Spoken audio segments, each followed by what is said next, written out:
Hi, Sam Tobert from Sound of Joy Music Services, and we're back again as we are continuing on our series of helping our viewers become the best musician that they possibly can.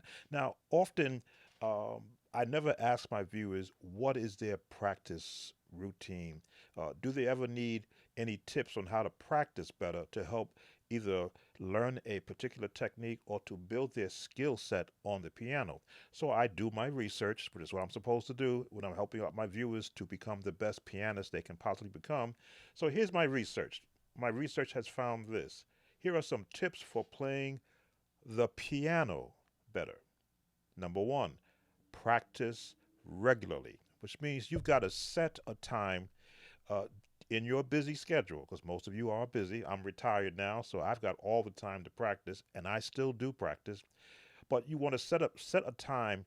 If it's 3 or 4 times a week, doesn't have to be every 7 days, because sometimes you are, when you're in a, let's say, rehearsal, or you're learning a song, that is also part of your practice time, because you are now trying to interpret or articulate the tones that you're hearing in a song. So the more you practice, the better you will get. And that is a testimony for me. I can remember when I could not play the scale correctly until I was shown through a book what is the correct way to play the scales. So you see me on every one of my videos. I give you the scale of the tone that we're in, and I give you the correct fingering from the book so that you could also uh, bypass what I did not get in my understanding. So everybody, as I said, everybody starts in C, but not everybody plays the correct fingering. So if you're counting fingers, 5 fingers, 1, 2, 3, 4, 5, 1, 2, 3, 4 crosses underneath. 1, 2, 3, 4, 5. Now, is that necessary to know how to do this? Yes, because your fingers need to know how to navigate around the keys. Because I love doing this, and then this, and then this at will, and then this, and then this, and this, as fast as I can and as accurate as I can.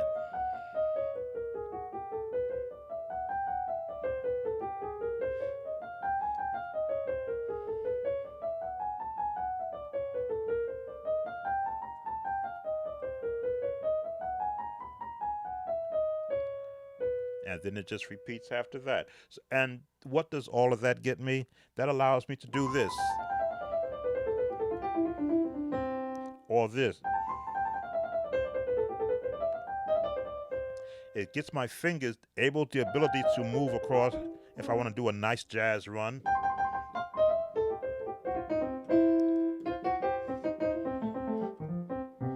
That gives me the ability that if I think about it, my finger knows it wants a G, a C, an F, an E, A, F sharp, B natural, B flat, C sharp, D flat, E flat, G flat, F sharp. I already know what finger is going to take me to what I want to do. And it's not just one finger, it's all the fingers.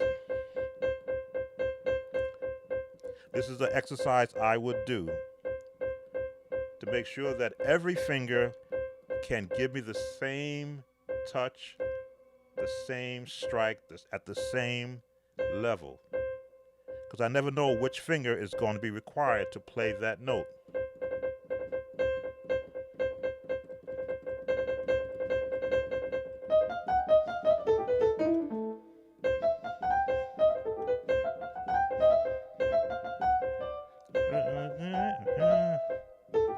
Because you never know what time the inspiration hits you, and you want your fingers to be at the ready. So this starts it, this continues it, and then as you jump around to see what you want to do,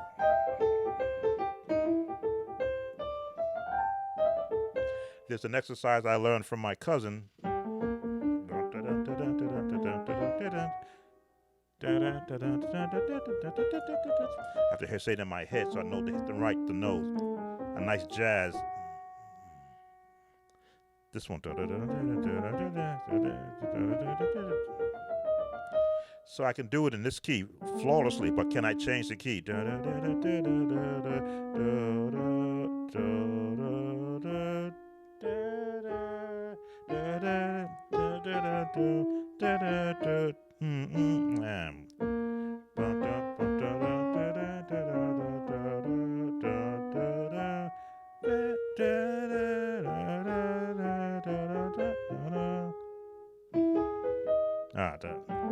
I gotta hear the tone where I stop.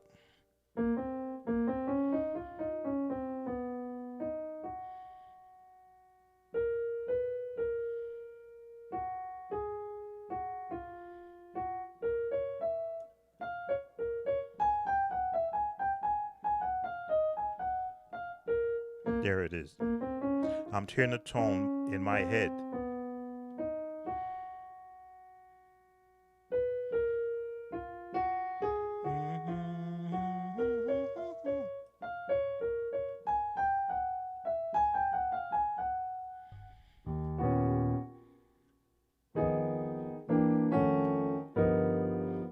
I gotta hear the chord.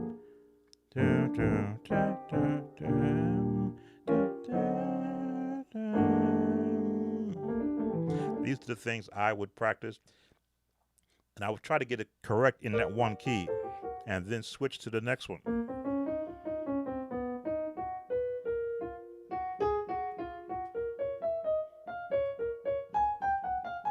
And you see, the more I keep practicing it, the more I keep hearing it in my head, I can find the correct notes based upon where it's going to take me. One key up. Okay, E flat.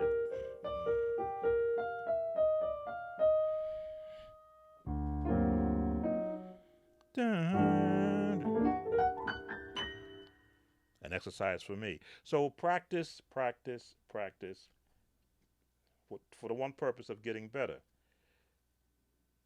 Even if it's only for a few minutes, set aside each time to play the piano. And sometimes we get tied up with trying to learn all these songs at one time when really you need to take the time on the one song, get proficient, which means be able to know what key it's in, the pitch it's in, what the movements are, and then you move on to the next song. Number two, start with the basics. Focus on playing simple songs and exercises to build your finger strength. Again, this is an exercise to help build my finger strength. This is an exercise. Let me change my view to see what you can see what I'm doing. Building finger strength.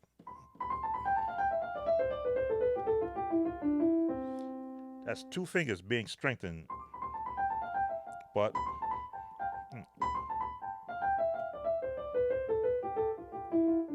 those two, and then the pinky and the fourth finger, not as strong because I don't really need them that much to do that. Maybe I need to exercise more. As I say, always do this. Soft and hard. Now, those who take the Hannon way,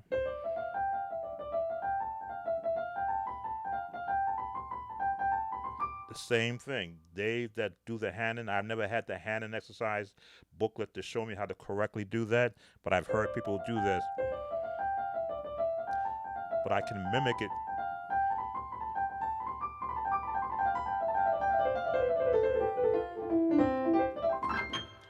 So that you can increase the finger strength of your fingers to build what? Your finger strength and dexterity. As you become more comfortable, you can gradually work on more complex pieces. Now, again, we're not going to be doing Mozart as a church musician, but you may want to do something from Bach.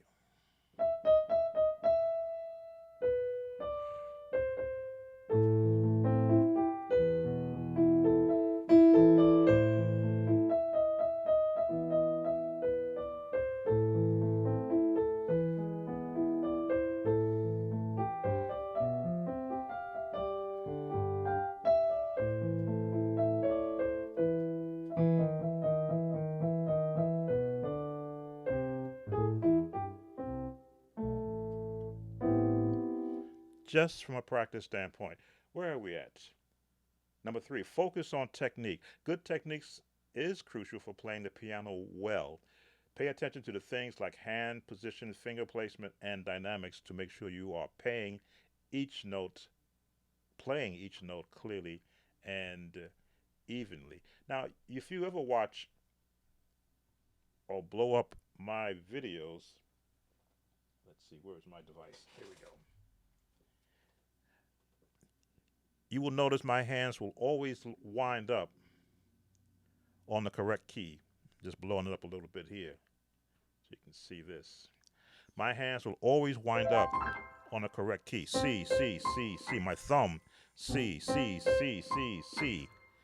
E, E, E, E, E. A, G, because at the end of my keyboard. But they will always drop where I want it to drop. E flat, B flat, G flat, B, E, A. As I'm going across the keyboard, I studied and I practiced doing this technique. So anytime I'm in the key of A flat and I want to go from here and do the inversions, it's an easy thing to do because this is what I would practice. Technique, positioning. I made sure that middle C, you don't see me in the front, but middle C is my centering point. My knee is in this range so that I have the range of here down to here before my left hand takes over. And this is the middle point for me, but I can go below that when necessary. Back up this a little bit, there we go. And it's not just for the right hand, but it's for the left hand also. I can go A flat, G flat, B, E, A, G, D, C, F, E flat, D flat, E flat, B flat, A flat, D.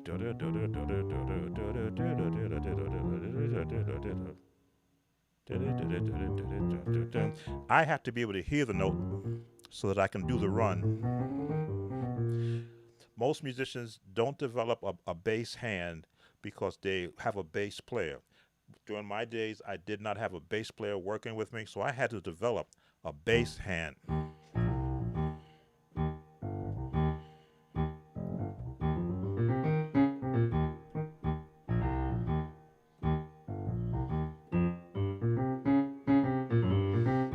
So when I got a keyboard and I was able to pull in a bass patch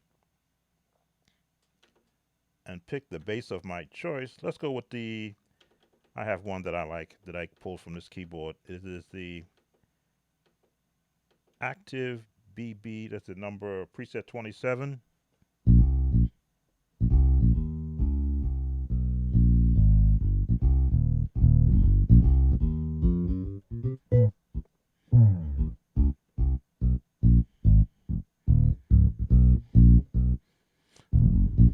I gotta remember that E flat is the lowest on a regular bass. That's your bass tuning. Oh yes, I used to play bass when I was younger.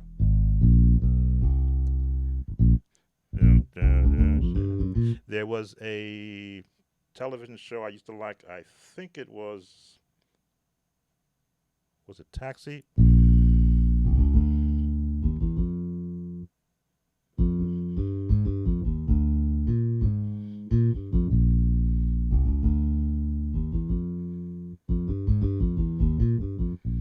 I used to love practicing that just for my left hand so that I can be fluent on what I want to do with the bass.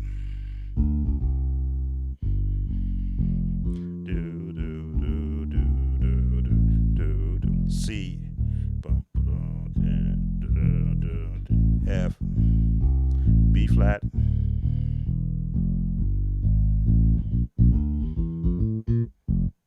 So I got, just practicing, I got comfortable playing a bass part off the piano. Let me just switch this back so that I could get very comfortable when I would use an actual split. Here we go. Back to my piano. So when you watch me play, you will see that I will do this double bass and throw my chord right in there because I know that's going to be my lowest note and I want it to be there. Same chord, holding that change.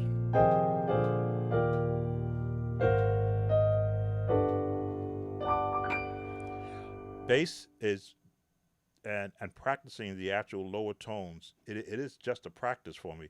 If I had a bass player with me, he probably gets frustrated because he wouldn't be able to think as fast as I do where I want to go.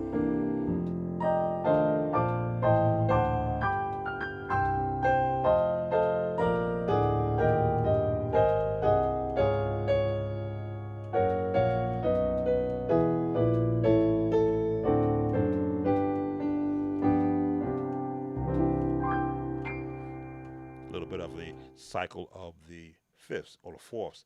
But that's how practice, not just the right hand, but on the left hand, has trained my ears to hear both sides of the keyboard.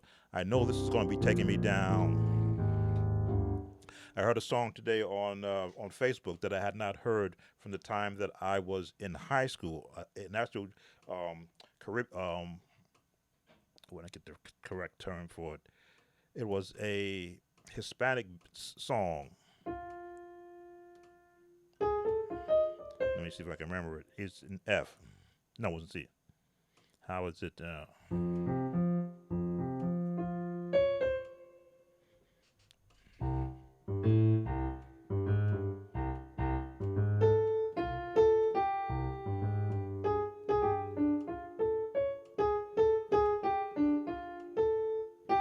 Mm,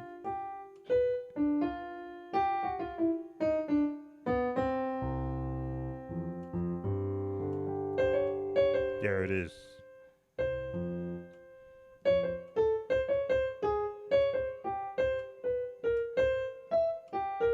That's the key. It was in.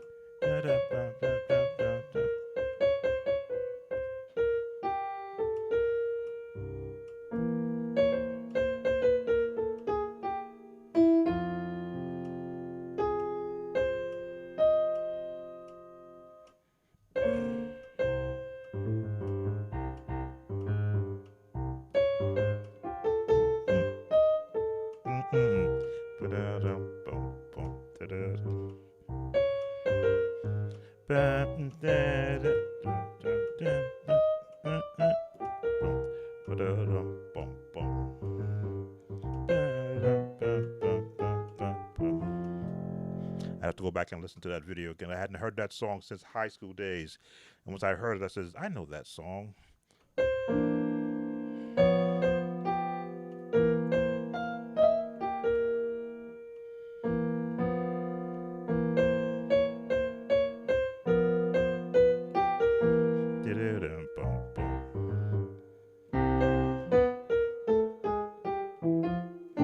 So songs that were in your past, all of a sudden when you practice, all now you find yourself finding those notes and finding those off keys. Let's look at some more things that we should be doing when we're practicing. Complex pieces. What's a complex piece for a church musician? If a hymn is complex for you, find the hardest one that you find to play, and that's the one that you practice, because that's all that's going to do is as you're getting your hands and your ears trained to be able to hear notes, you will hear them in any song. Um, where are we right now? I'm trying to think what could be a complex hymn that I could suggest for you to play. Complex. What is difficult for me when I have to hear it. And I won't give you that one. Even I struggle with that song. The chording throws me off. It's in the key of D flat. Well, I won't give you a complex one. Why don't you try God Has Smiled on Me? And he tried in the key of C. Hear the scale. Find the first note in the scales. God has smiled on So there's your notes or chords found in the scale. And now you got to do is find your chords. Now, for those who are using the number system, I am talking to the Nashville number system. There's your one, there's your four, there's your five, there's your one. Then walk it down. 4, 3, 2, 5, 1. 3, 6, 4, 4, 3, 2. Look at the chords, following the bass. That's the lowest note. 4, 6, 5. On to the 1. 2, 5, 1, 6, 5, 7, 6, 3, 4, 3, 2, 5, 1. 3, 6, 2, 1, 4, 3, 2, 6, 2, 6, 5, 5, 1. Now you can see I am seeing the chords before I play the music. The 1, 6. Instead of going to the 5, I'm going to the 7. 2, 1, 2, 3, 4, 3, 2, 5, 1. A 4, well, look at that chord I'm throwing in there.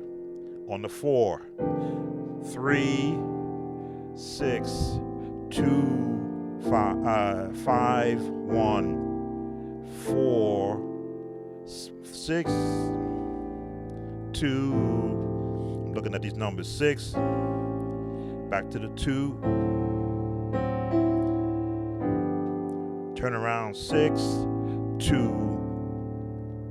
4 plus 5, 6, 2, 2, 6, 5. Stay on the 5 and end on the 1. As you can see, I'm looking at the bass to follow the progressions or the path of the number system, but you see every chord I am throwing in different sequence. I'm not just staying around. I'm not staying around those chords, but because every time I go to a key, I can borrow that chord. And then I go into the A, it becomes an A7-9 because A, the lowest note in the number system, is the number you're following. That's going to determine what chord family you can borrow from.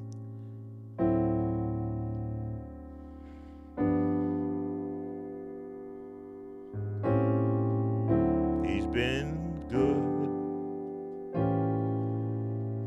He's been good to. Look at that now. D flat major in a C scale. Why is that possible? Because C is in the scale of D major.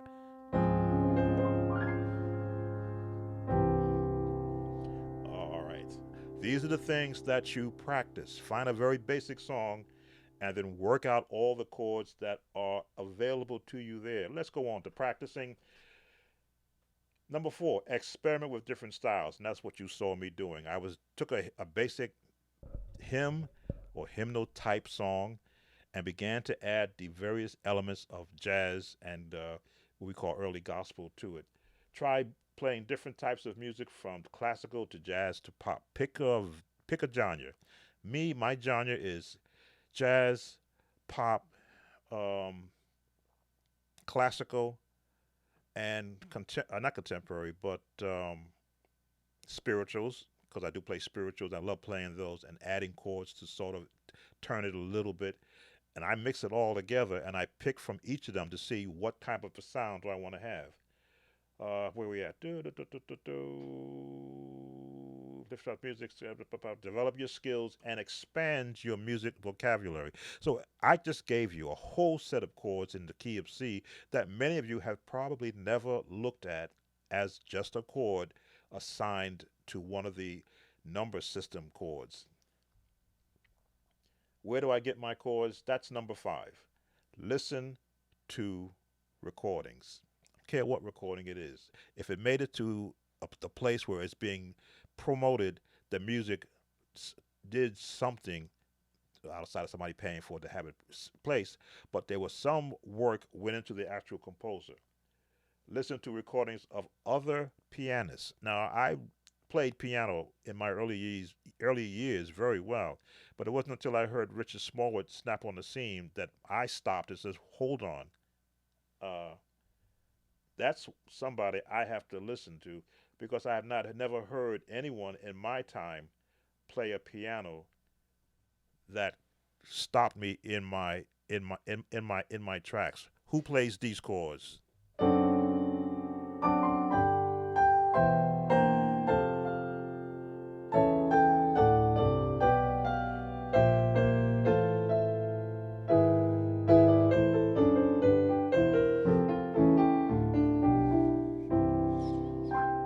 All I knew is that I have a new teacher, and I became a disciple of the Richard Smallwood sound. Let me see. Let me see. That's the wrong key.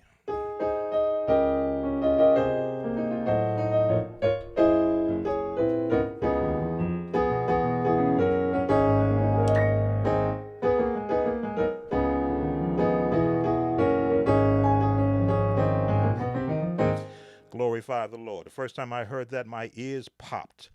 Then my hands started looking at, well, what's he doing that I don't know? Oh, look at the technique. So now I got to get quicker in my playing.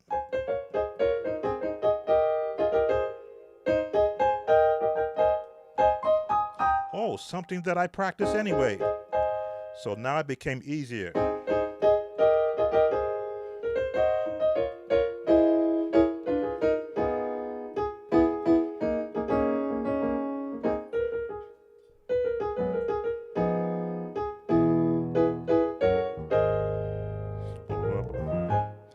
And both hands had to be practicing. So it gave me now a new sense of purpose on the piano by what? Listening to a pianist. Now, am I a quote unquote pianist? No, I'm really a Hammond organ player who plays piano. I'm at my best when I'm on the Hammond organ because I love using the drawbars, both hands, both manuals and foot pedals, in and pulling drawbars while I'm playing. That's my instrument of choice. Where were we? Okay, listen to recordings. Listen to recordings of other pianists, both classical and contemporary. Contemporary came from the Hawkins and Walter and Edwin and all the musicians of that line and that lineage. Andre Crouch also, to get an idea of what a good piano playing sounds like and to learn new techniques and styles. So yes, if you look over the videos that I have on this channel, you will see me emulating whatever song writer that it came from. I will try to emulate exactly what the style was of that particular day because it came out during my time. That's how I learned the song, if though I was on the album. Number six, take lessons. I'm going to stop right there. Take lessons.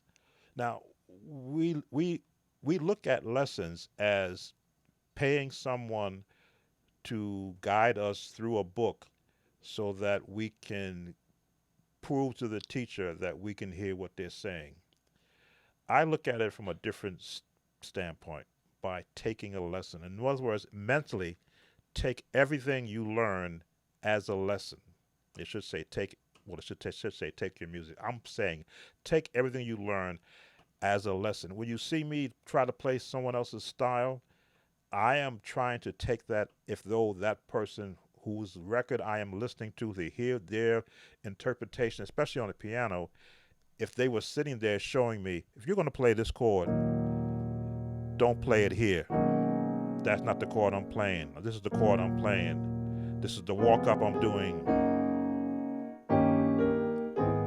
How many notes do you hear?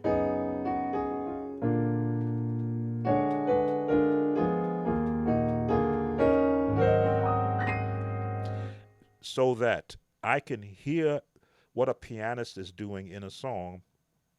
And then I'm also being taught by learning the actual nuances of what that pianist is doing. If I'm doing from Kurt Carr, For Every Mountain,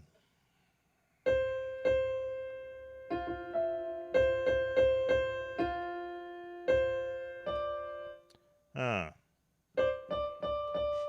two, let me see.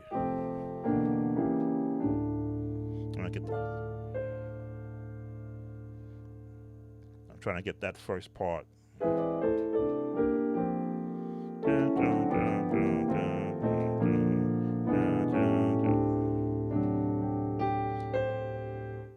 I've got so much to no, not so much.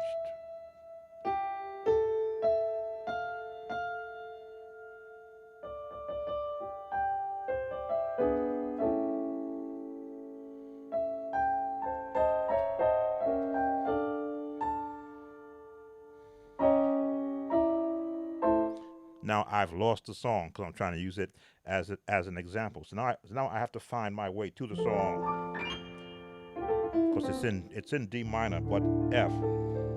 Da, da, da, da. I've got so much to do. Thank God for so many wonderful things to so many. The classical side of me is coming.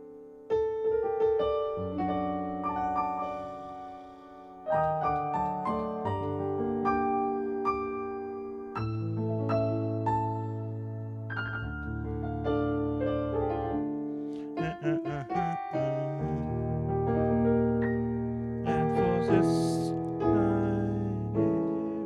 give you.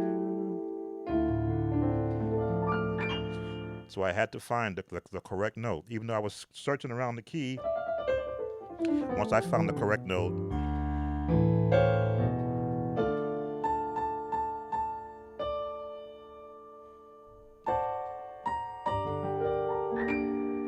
nice classical turn, then go back to jazz.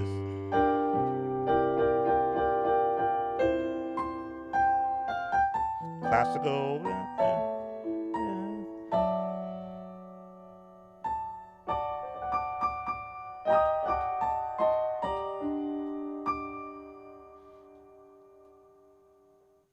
E. No, A.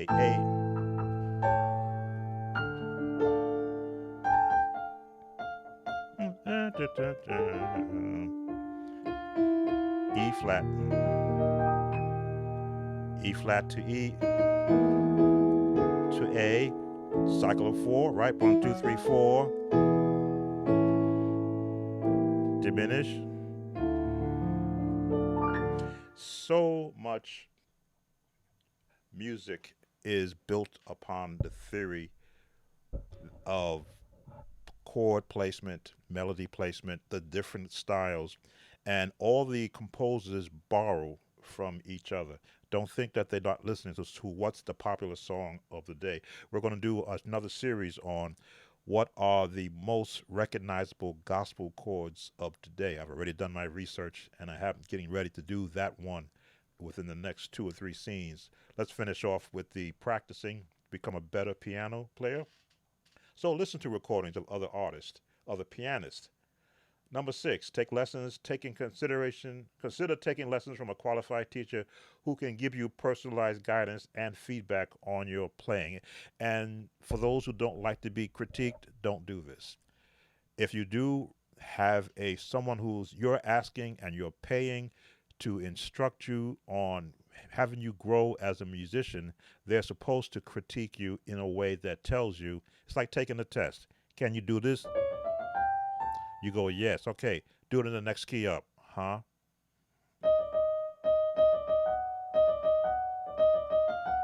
Ah, next key up. Next key up. Next key up.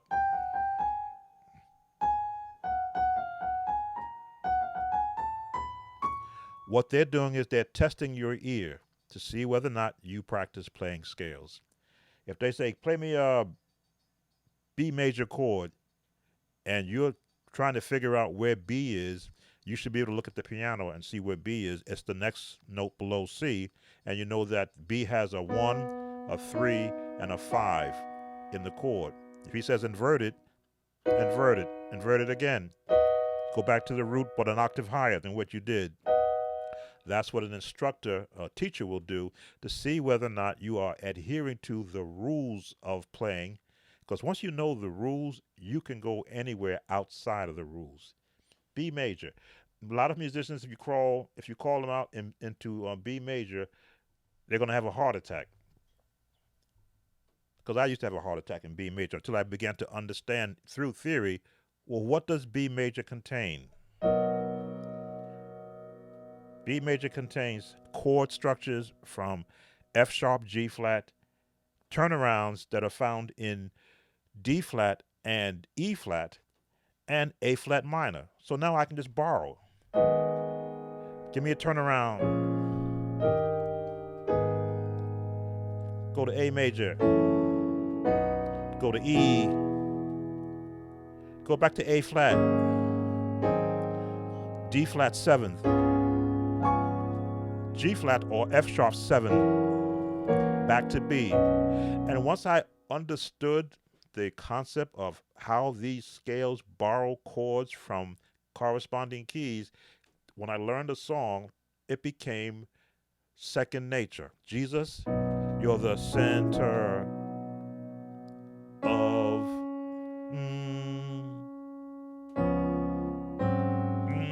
I just noticed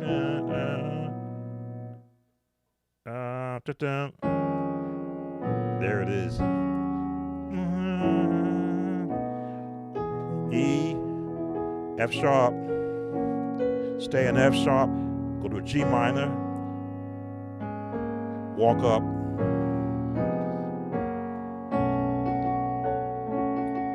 right? F sharp minor, E,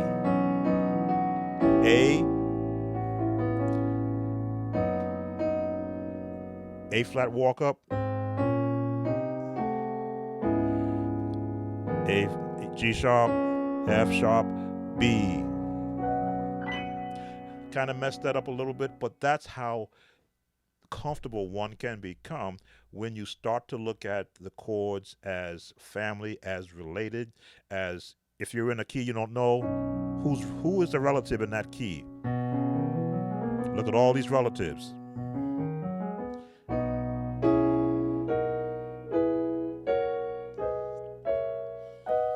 There's the family of chords, root chords.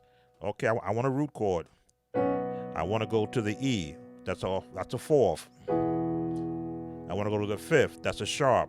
But look how the left hand is already forming the chords back to the root B. I want to go to the minor. Let's take a different path to the minor. A flat.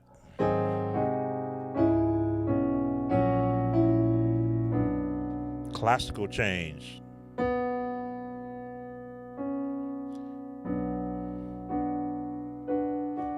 How do we know it's a minor? Flat the third, 1, 2, 3, flat. And the tone changes. It's not a sad tone. Happy tone, sad tone.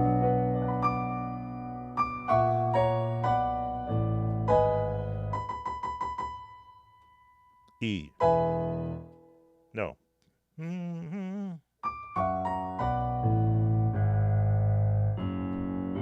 Oh, G major. I had to hear that change in my head. It was G major. But that's what practicing will do for you. And who knows where you're going to use these chords, when you're going to pull them out.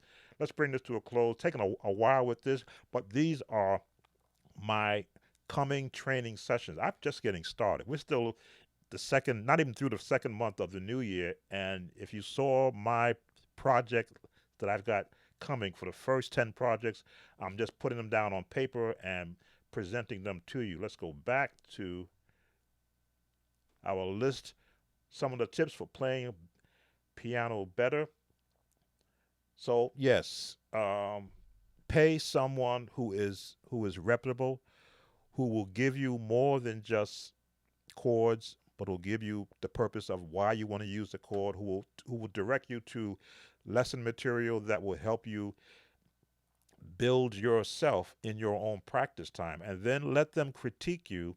As I say, get out of your feelings, because if they don't tell you you're wrong, someone else will, and you rather have your teacher tell you you're wrong than someone else, because they may not be as, you know, nice about it. I'll put it like that. Where were we? Who can give you personalized guidance and feedback on your playing. Number 7, play with others. Now, can a lot of musicians play together and everybody be happy? I'm going to stand on it depends upon the attitude of the musician. Someone has to be in the lead. Technically, on all your albums, if you're going to be an album player or a session player, if there's a piano in the mix, piano is supposed to lead, everyone else follows. But if you're in a church setting, the loudest instrument is the leader. So if the piano has a 1,000-watt amp connected to it, then that's the leader in that setting. If the organ has 4 Leslies attached to it, then the organ is the leader in that session. Very rarely does a bass player lead. Very rarely will the aux player or the synth player lead. They are support musicians, but there will be a leader. You want to be the piano leader in any kind of setting that you're in by practicing, by getting your skill set up to where if you do come, if you do have a group of musicians around you, you want to be able to say, this is the song we're learning. I'm taking the lead. Here's the melody. This is the path we're going to take. Bass player, you're going to be on the 1, then you're going to be on the 4, then you're going to the 6, and then we're going back to the 1, because this is the way the song is built. Now, you build your bass lines around that, but you give us what we're going to have on the 1. We're going to be on the 1 here. We're going to be on the 5. Then we're going to be on the 6. Then we're going to go to the 2, to the 1, for the 4, 5, then to the 6, to the 4. You want to be able to the one to say, this is the direction that we're going to go. If it's not you, then you're going to be a good follower. So that is play with others. Playing with others can help you develop your ensemble skills and can be a lot of fun. Trust me, I was the musician for many years by myself. There was no musician behind me that I could say that we are working together. Now, I did work for a time with my brother, but he moved on, which was good for him, and I was left to continue playing, but that didn't stifle me at all. I was able to say, you know what, okay, it's just me, so we're going to do this song.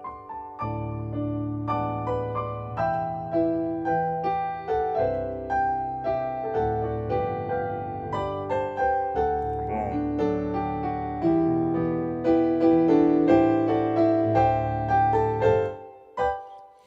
I could go anywhere I want to go in the context of the song. Continuing, look for opportunities to play with other pianists in a group setting such as a choir or chamber ensemble. And lastly, because this is a long one, hopefully you are staying to the end of this. If I do appreciate it, you do. Stay motivated. How do you stay motivated?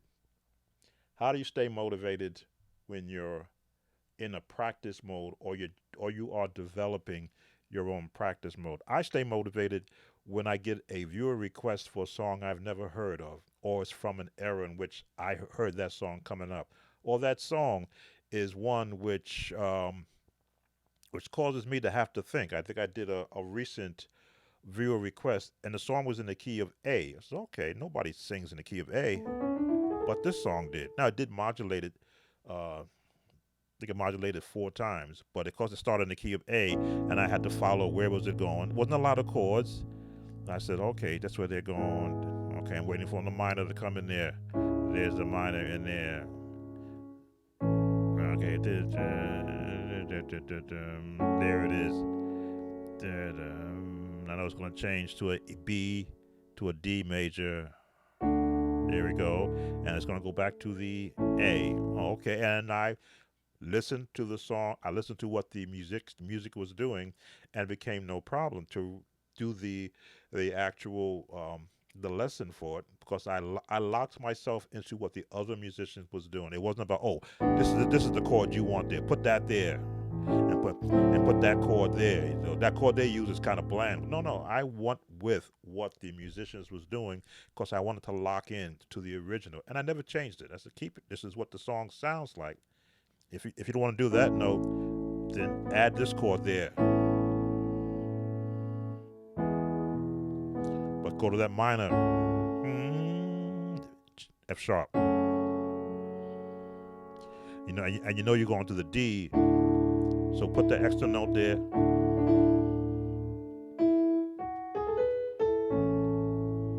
It's a praise song. Let's continue so I can bring this to a close. It's important to stay motivated and enjoy playing the piano. Find pieces that you love and that inspire you, and make a habit of listening and playing to music every day. And this will be um, the close of this session. For those who have stayed to the end, I do appreciate that.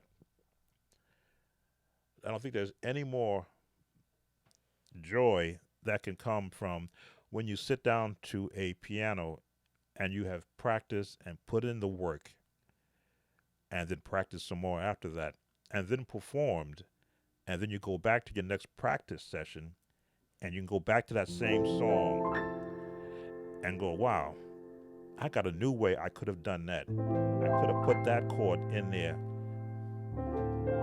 with that chord. And you find yourself all of a sudden doing these strange things that you could have used in your last song.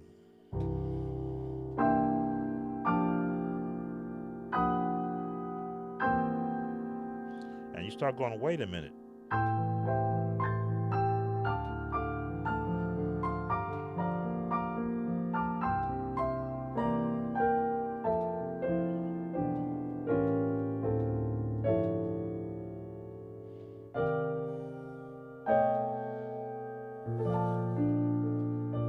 Dun, dun, dun.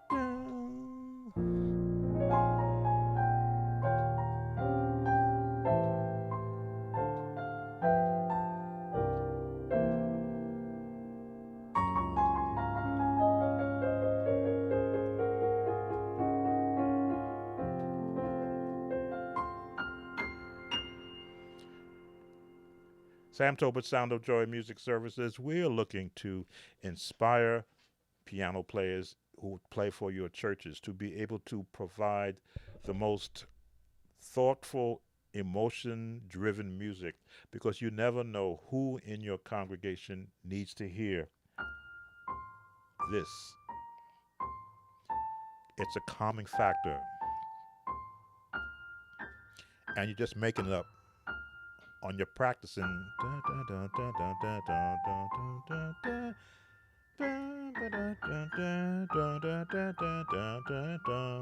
I'll make it up and humming along with it. You're just gonna give them a chord.